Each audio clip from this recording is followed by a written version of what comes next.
वस्त्र पहनाती है, फिर सोचती है कहीं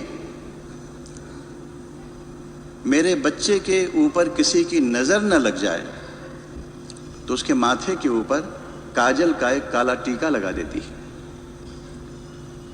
क्या उसने काला टीका इसलिए लगा दिया कि मेरे बेटे की सुंदरता समाप्त हो जाए, मेरा बेटा कुरूप लगे, इसलिए काला टीका लगाया है? काला टीका इसलिए लगा दिया है कि किसी की बदनजर मेरे बच्चे पर न पड़े। सबकी नजरों से अपने पुत्र की रक्षा करने के लिए मां अपने पुत्र के मस्तक के ऊपर काजल का काला टीका लगा देती। महर्षि भरद्वाज ने कहा कि पुत्र भरत, भगवान श्री राम का जो दिव्य निर्मल प्रेम तुम्हारे माध्यम से आज प्रकट हुआ है, वह प्रेम इतना पवित्र है, इतना महान है, इतना मधुर है, उस पर कहीं किसी की नजर नहीं लग जाए, इसलिए कैकेयी के माध्यम से तुम्हारे माथे पर काजल का काला टीका लगा है। तेरा श्रृंगार है, तेरे उसी काजल के काले टीके को देखकर मेरे जैसे रूखे सूखे हृदय में आज राम की भक्ति के रस का संचार हो रहा है। राम भगति रस सिद्धि हित भायः समौ गणेश। महाराज, राम आए, ऐसा नहीं कि मैंने राम को नहीं देखा, जानता भी था राम को। वेदों ने जैसा जैसा बताया वैसा वैसा मैंने राम को जाना। तरह तरह के शास्त्र और सिद्धांतों के माध्यम से मैंने राम को जाना। राम आए मेरे आश्रम, साथ में विदेह नंदिनी श्री जानकी सीता भी थी, लक्ष्मण भी साथ थे। मैंने उनका दर्शन पाया, उनका सानिध्य पाया, परंतु खाली का खाली रह गया, कुछ नहीं मिला। सब साधन कर सुफल सुहावा, राम लखन सिय दर्शन पावा। भगवान राम का दर्शन मिला, सीता का दर्शन मिला, लक्ष्मण का दर्शन मिला, परंतु दर्शन तक ही सीमित रह गया।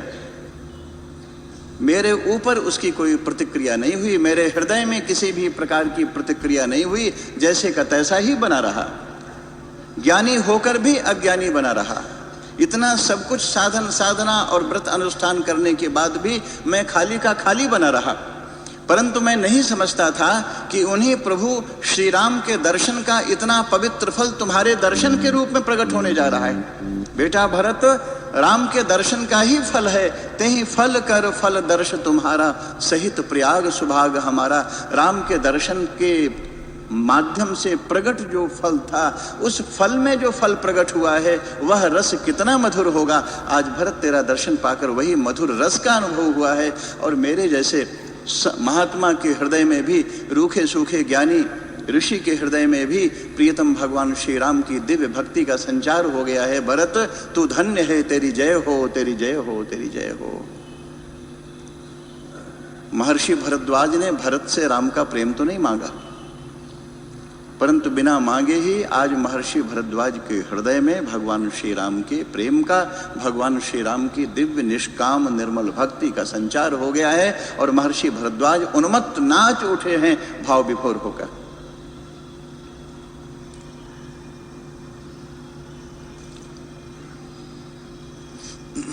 तो महाराज, इस तरह एक बड़ी विचित्र बात आ रही है। एक सिद्धांत के रूप में हम अपनी बात कह रहे हैं, जो हमें लगता है। हमारा कहने का ढंग या कुछ और तरह का होगा, परंतु ऐसा लगता है। और राधा भाव के संदर्भ में जब हम विचार करते हैं तो हम अपने आप में बिल्कुल पूर्ण विश्वस्त होकर यह बात कहते हैं।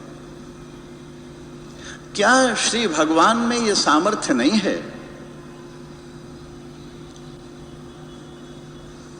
कि वह अपने पास रहने वाले, अपने साथ रहने वाले, अपने सगे संबंधी के जीवन में परम शांति, परम आनंद और परम समाधान दे सकें? और अगर भगवान नहीं दे सकेंगे तो कौन देगा? हमें तो ऐसा लगता है कि भगवान नहीं दे पा रहे हैं। उद्धव भगवान श्याम सुंदर श्री कृष्ण के पास रहता है, साथ रहता है, कृपा पात्र है मथुरा में। यदुवंश साम्राज्य का महामंत्री भगवान कृष्ण की कृपा से बना। परंतु महाराज श्री भगवान कृष्ण के पास रहकर भी उद्धव को मिला क्या है? केवल अहंकार के सिवा। अहंकार इस बात का कि मैं बृहस्पति उद्धव का शिष्य, बृहस्पति महाराज गुरुदेव बृहस्पति का शिष्य उद्धव, इतना बड़ा ज्ञानी, मेरे जैसा कोई ज्ञानी नहीं। यदुवंश साम्राज्य का महामंत्री, इतना बड़ा पदाधिकारी और प्रभावशाली। भगवान कृष्ण के पास रहकर भी अहंकार का अंधकार। सूर्य प्रगट है, सूर्य प्रकाशित है, फिर भी अंधेरा सामने खड़ा है।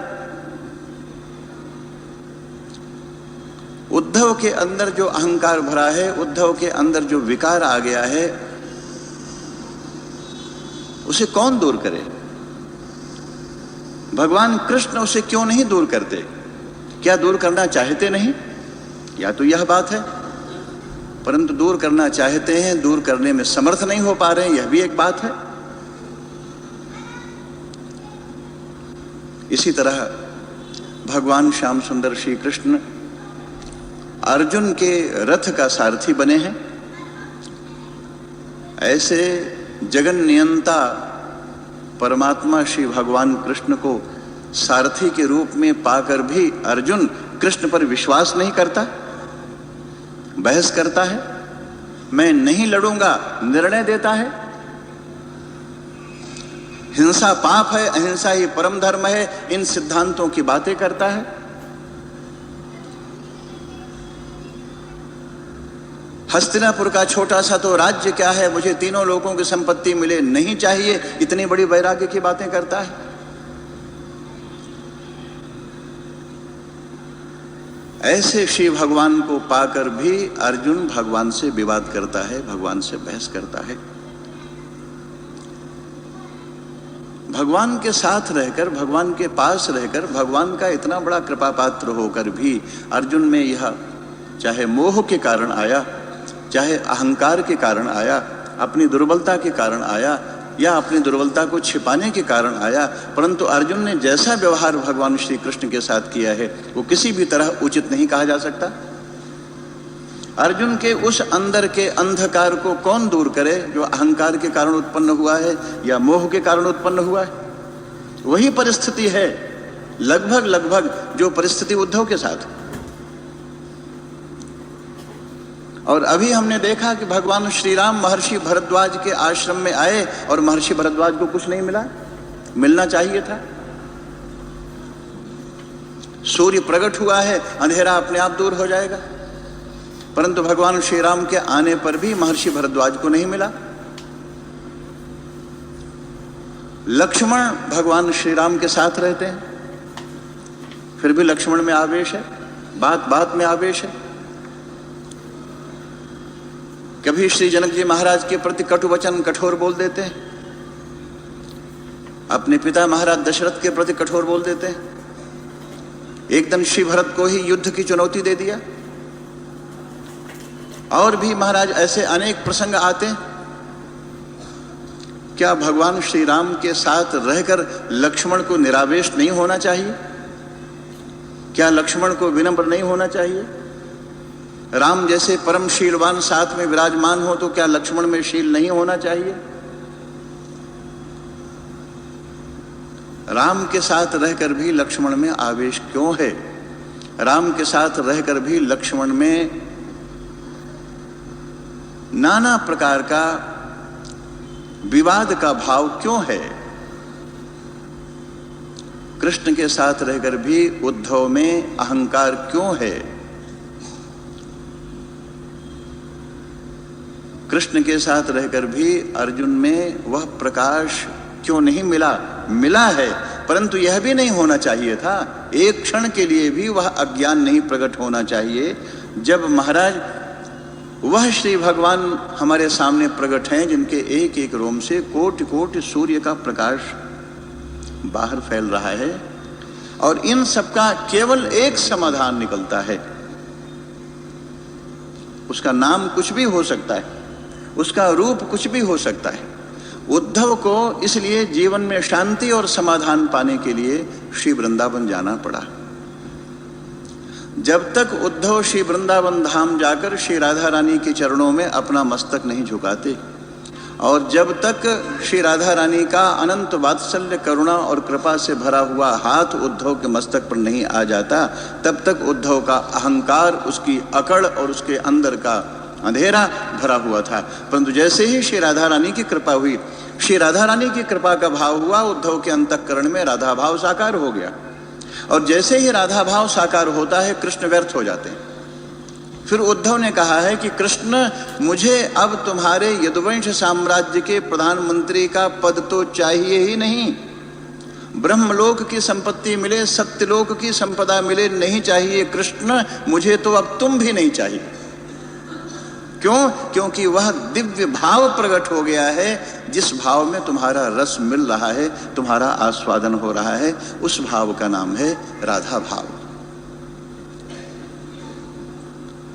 भगवान श्री कृष्ण अर्जुन के मस्तक पर जब तक हाथ नहीं रखते, और भगवान कृष्ण के पास देने की सबसे कीमती पूंजी क्या है? भगवान कृष्ण के पास अपना कुछ नहीं है, जो भी अपना है वह सब राधा का है। इसलिए श्री भगवान श्याम सुंदर के हृदय में पूंजी के रूप में राधा भाव ही भरा है। जब भी भगवान श्याम सुंदर श्री कृष्ण किसी पर कृपा करेंगे तो राधा भाव का ही दान करेंगे, क्योंकि उनकी अपनी पूंजी।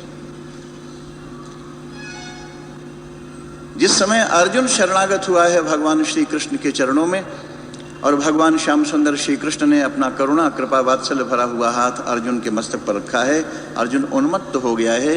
एक गहन रस मधुर अनुभूति में उन्माद सा छा गया है अर्जुन में।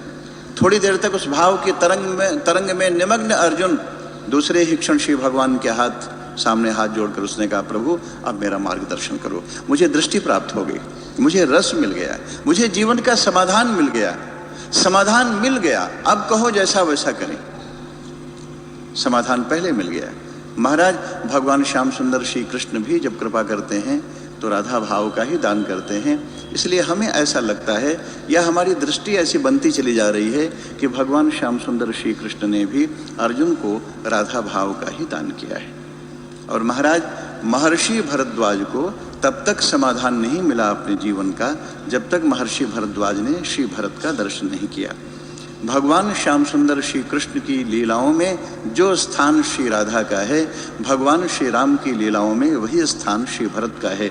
इसलिए न राधा की कोई उपमा है, न श्री भरत की कोई उपमा और तुलना है। और इसीलिए श्री जनक जी महाराज ने भरत की उपमा देने की बहुत कोशिश करने के बाद अंत में इतना ही कहा, भरत भरत सम जानि। भरत के समान केवल भरत है, भरत के समान दूसरा कोई नहीं। तो महाराज इस तरह एक दृष्टि की बात है, एक दृष्टि है श्री भगवान की। भगवान श्री राम इस तरह आगे बढ़ते चले गए।